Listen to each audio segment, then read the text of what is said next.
Olá pessoal, tudo bem com vocês? Espero que sejam todos bem. Saudade de todo mundo aí, mas nós não podemos parar, né? Nós vamos seguir com a nossa matéria. Nós vamos começar a gravar essas videoaulas falando sobre a nossa matéria para dar sequência aí no material.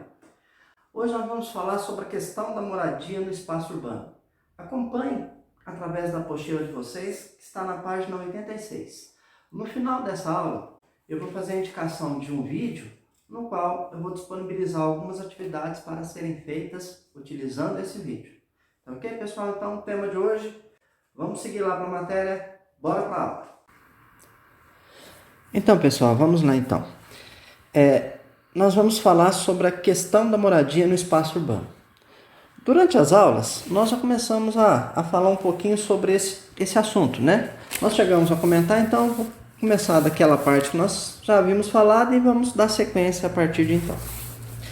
Bom, a questão da moradia. Nesse primeiro slide, nós podemos ver, através dessas imagens, o processo de ocupação desordenado do espaço.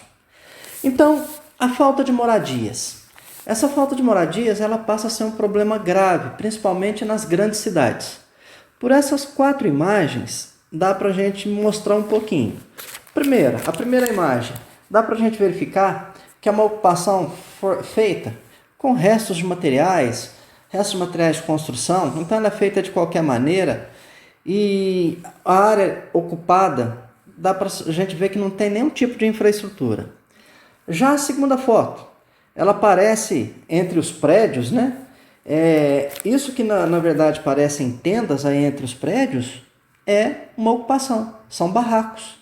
São pessoas que vivem nesses locais. Então, nós temos uma ocupação desordenada nesse momento aí.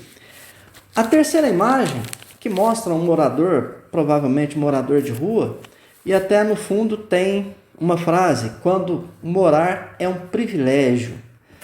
Uma parcela grande da população mundial, e esse é um problema que não é exclusivo do Brasil, enfrenta esses problemas quanto à questão da moradia. Nós vamos ver aqui, na quarta imagem, também um desses locais. Dá para se observar que, além de todo o lixo que aparece nessa imagem, observa que o esgoto ele está correndo a céu aberto. As ligações elas são todas clandestinas. É um local que nós vamos ter um ambiente para a proliferação de muitas doenças. Bom, seguindo então, nós vamos tentar explicar o porquê dessas faltas de moradia. O que gerou esse déficit de moradias? Por que alguns países sofrem tanto com esse problema? Essa pressão sobre essa parcela da população.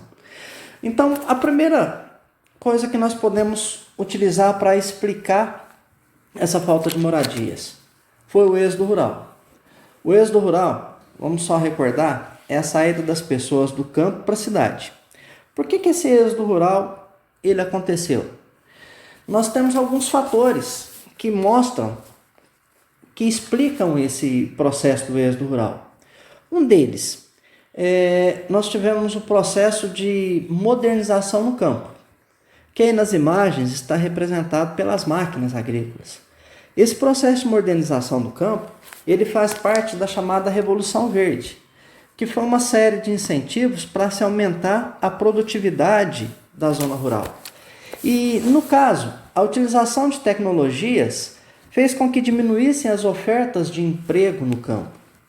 E essa diminuição das ofertas de emprego, já que uma máquina fazia o serviço de várias pessoas, fez com que essas pessoas não tivessem como opção de trabalho e pudessem migrar para as cidades, principalmente os grandes centros urbanos. Por que normalmente elas iam para esses grandes centros urbanos? Porque o sonho de se ter novas oportunidades, de oferta grande de empregos, possibilitar uma nova vida nesse centro, fez com que essas pessoas migrassem para esses grandes centros. Nas imagens aí, nós vemos, a primeira imagem, ela é muito comum na região Nordeste, a saída dos retirantes. No caso da região Nordeste, as pessoas juntam aqueles objetos que elas possuem e normalmente fugindo da seca, elas vão em direção às grandes cidades. Essas pessoas aí estão levando tudo que elas possuem. tudo que elas têm. Uma das formas de transporte que eram utilizadas no passado, que hoje elas são proibidas, é essa desse caminhão com várias pessoas na carroceria. Na época, isso era chamado de pau de arara. Então, essas pessoas elas vinham para as grandes cidades nesse chamado pau de arara. Aqui dá para a gente ver o trabalho braçal e do lado, a utilização de máquinas. Então, o êxodo rural, ele acelerou o que nós vamos ver que é o processo de urbanização. O processo de urbanização, no Brasil, ele aconteceu principalmente a partir de 1960. Até 1980 ele foi muito acelerado. Nós tivemos aí cerca da grande maioria da população que vivia no campo passaram a viver nas cidades.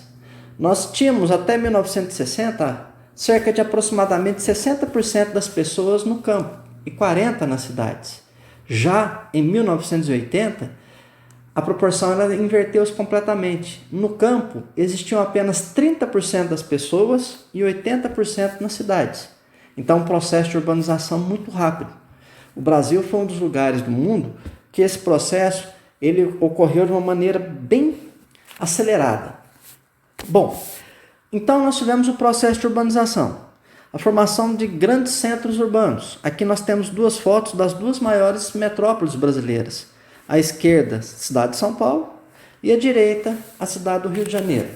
Dá para a gente ver, principalmente no caso da cidade de São Paulo, que o crescimento urbano, ele na área central, ele ocorreu muito na vertical, a formação de prédios, quanto que na periferia ela acontece de forma horizontal, a formação de favelas, que dá para a gente ver muito bem na imagem à direita, que é a cidade do Rio de Janeiro. Mas como que foi esse processo de ocupação?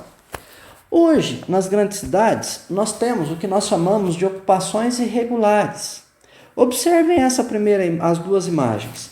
A primeira imagem, a da esquerda, mostra uma ocupação irregular no que seria um morro. Esse morro, em alguns lugares as favelas são chamadas de morro, porque eles surgiram realmente nas encostas dos morros. Essas áreas, elas pertenciam ao poder público. Esse poder público seria estadual, municipal ou até federal. Então as pessoas vão ocupando. Observe na primeira imagem que existe uma rua de terra, bem uma ladeira, né? Naquele local ali provavelmente não deve circular nenhum tipo de veículo. Deve ser difícil circular. As casas são feitas na encosta. E aí é a receita de tragédia. Quando ocorrem as chuvas em grande intensidade, muitas vezes essa encosta do morro ela se desprende e ocorre um número grande de vítimas. Já a foto da direita, dá para a gente ver a ocupação feita às margens de um rio, de um ribeirão. As construções elas são feitas em palafitas, elas são mais altas, então para evitar justamente quando o período de cheia desses rios. Mas, seguindo aí essas ocupações irregulares, as chamadas favelas. Nós temos aqui essa foto, a primeira foto acima à esquerda, ela é uma foto clássica da geografia. Vocês vão ver ela em mais de um livro de geografia. Ela fala sobre a desigualdade social, fala sobre as favelas. Do lado direito da foto, nós temos um prédio que fica no bairro Morumbi, em São Paulo. Aí tem o muro do prédio, cada andar tem uma piscina própria em cada andar, e a gente vê a quadra de esportes, a piscina social. E do lado esquerdo do muro, nós já temos a favela de Paraisópolis. Dá para a gente ver o contraste muito grande, a desigualdade social, a ocupação desordenada desses locais. O Morumbi é um bairro nobre em São Paulo. Na foto da direita, nós temos a mesma imagem, só que agora do ponto de vista da favela. O mesmo prédio. Observe que de um lado você tem construções precárias e o outro o prédio já com as suas construções, a sua arquitetura toda perfeita, né? Bonita. A foto de baixo, ela mostra a favela da Rocinha, no Rio de Janeiro. São várias casas, umas sobre as outras, as chamadas vielas, e a ocupação muito desordenada. Mas essa ocupação, ela traz alguns problemas. Que tipos de problemas nós temos nas favelas? Dá para a gente ver nessas 3 imagens problemas comuns. Observem que essa primeira imagem, acima à esquerda, as ruas elas são bem estreitas. Nós temos aí um canal onde é jogado o esgoto. Na foto acima à direita, a concentração de lixo ela é muito grande, bem como na foto de baixo. Então isso caracteriza como a falta de infraestrutura. E muitas dessas favelas, elas têm uma população muito grande. Só para a gente citar como exemplo, a favela da Rocinha, no Rio de Janeiro, em 2014, ela tinha uma população maior do que 69 mil habitantes. Então, a falta de infraestrutura é um dos problemas dessas favelas, mas não é o único. A favela, ela também passou a ser um local de domínio, de poder. Nós temos nessa imagem aí uma situação, que é a ocupação pelo tráfico de drogas. Dá para a gente ver tanto nas 2 imagens superiores, jovens armados e com armamento pesado. São aqueles que fazem o controle do tráfico de droga nesses locais. Na foto de baixo, nós temos a ação da polícia, que faz a ocupação, muitas vezes, confronto com esses traficantes, e a população que vive nesses bairros, ela fica no meio do fogo cruzado.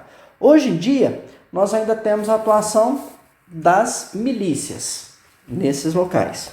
Bom, mas nem tudo também é ruim. Existem projetos de reurbanização das favelas. Nós temos aí 3 imagens que mostram iniciativas do poder público para tornar essas comunidades moradias mais dignas. Na primeira foto acima é apenas uma modificação, um incentivo para a reforma das casas. Nas 2 outras fotos é a construção de pequenos condomínios para retirar o pessoal dessas favelas. Esse processo de reurbanização ele é importantíssimo porque ele vai tirar um pouco o poder do tráfico sobre essas regiões e vai dar uma condição de vida mais digna para essas pessoas. Tá bem, pessoal? Então, nós estamos chegando ao final dessa aula de hoje. Mas eu gostaria já de deixar para vocês que eu vou passar um link de um vídeo, ele chama Crescimento das Cidades e a Periferização. Esse vídeo foi feito pelo canal Futura. Ele é muito interessante, trata sobre esse assunto do surgimento das favelas, o desenvolvimento dessas favelas. A atividade da próxima semana, ela vai ser baseada nesse vídeo. Então assistam o vídeo, vejam com bastante calma, já entrem na atividade, que vocês já, à medida que vocês forem assistindo o vídeo, vocês já vão respondendo as atividades, tá bem? Mas vamos só relembrar então que esse processo de ocupação, ele foi bastante desordenado. E as cidades grandes, elas sofrem muito com ele. E hoje em dia, as cidades menores também passaram a sofrer já com esses problemas. Então tá, pessoal. Até a próxima aula. Até mais. Um abraço.